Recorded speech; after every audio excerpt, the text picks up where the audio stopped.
Learn a new chapter, that is new kings and kingdoms.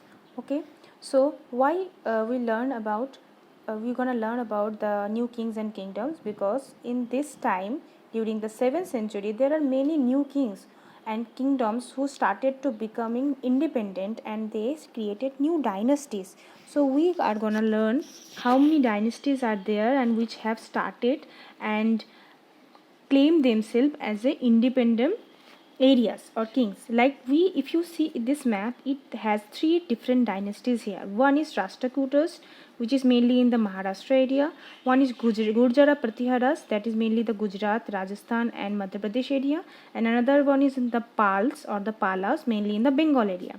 These are different three kings which in future they becomes dynasties. Dynasties means when a king's son become kings, and that's how they run the whole area again and again, and these kings and kingdoms become dynasties in future.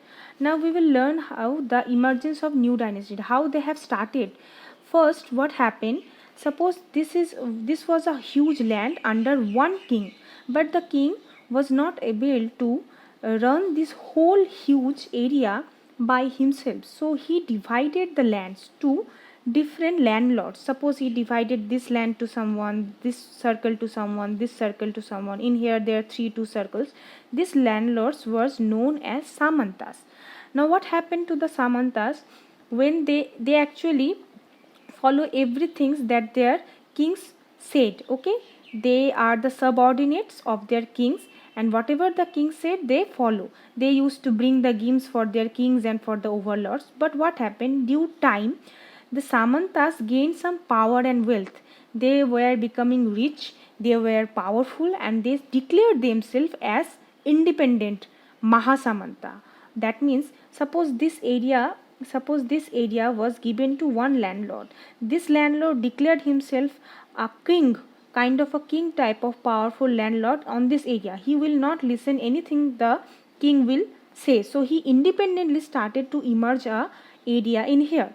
Okay, when he started this type of independent things, that time he was named as Mahasamanta or Mahamandaleshwara. That means this, he was the great lord, he was the main person in that circle,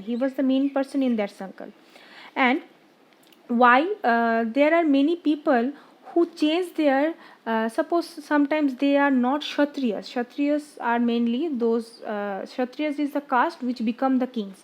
So if they declared, this landlord declared themselves the kings as a independent kings, but they are not from the caste of kshatriya. So what they did, they changed their caste and become kshatriya, like Danti Durga.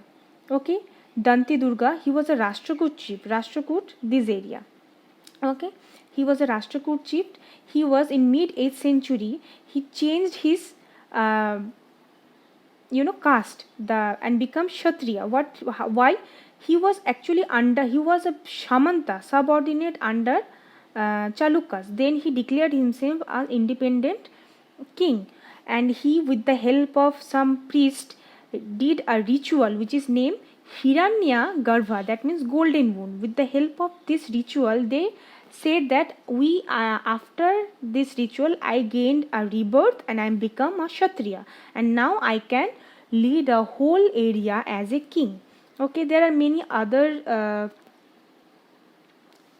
rulers also there who never changed their caste, like they were enterprising families. Enterprising families means they are mainly from Vaishya. Okay, those who are doing the business actually.